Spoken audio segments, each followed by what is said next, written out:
I think I would want people to know that William is just a typical 6-year-old interested in the same things as his peers. And sometimes when you see the power wheelchair and a trach and all of this equipment around him, it's hard for people to see past that and just remember that he's a little boy and talk to him just like you would any other little kid. I think there's a lot of ups and downs to the emotional aspect of living with a child with such a severe muscle condition. You have a lot of questions and you have a lot of unknowns, and with unknowns come fear.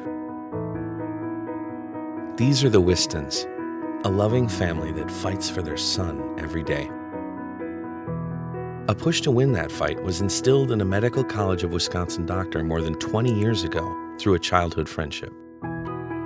It's amazing to meet individuals, and in particular Dr. Lawler, who have a backstory and who have a dedication beyond just wanting to have a successful career.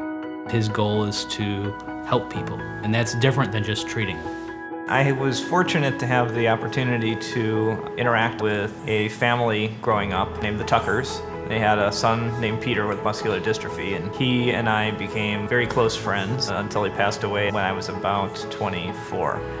Without Peter, I don't think I'd be doing this. Myotubular myopathy. It's a rare, very, very severe muscle disease where boys are born without a protein called myotubularin. Muscles basically just don't work. Every decision made by these families is calculated with some level of risk. We're involved in a worldwide collaboration for gene therapy that really took off over the last 5 or 6 years. So we're taking dogs that happen to be born with myotubular myopathy, and we were giving the gene therapy to the dogs. So when we first saw the treatment results, I think all of us were really amazed. They were pretty indistinguishable from normal dogs. And that was hugely inspiring for us, beyond frankly what we had hoped for. We are ready to start testing this out in humans, and that'll be happening in the next few months. Working at MCW has really made a lot of this possible. I've had the opportunity to interact a lot with families with myotubular myopathy, and any degree of significant improvement will be a really big step forward in the lives of these kids. Our hope is that a treatment is coming, that the early results will be great, and that hopefully the drug would be available to every child as quickly as possible. When William was first born, I really just wanted a chance to get to know my son.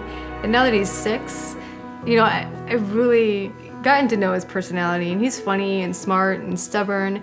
He loves animals. He wants to be a zookeeper when he grows up.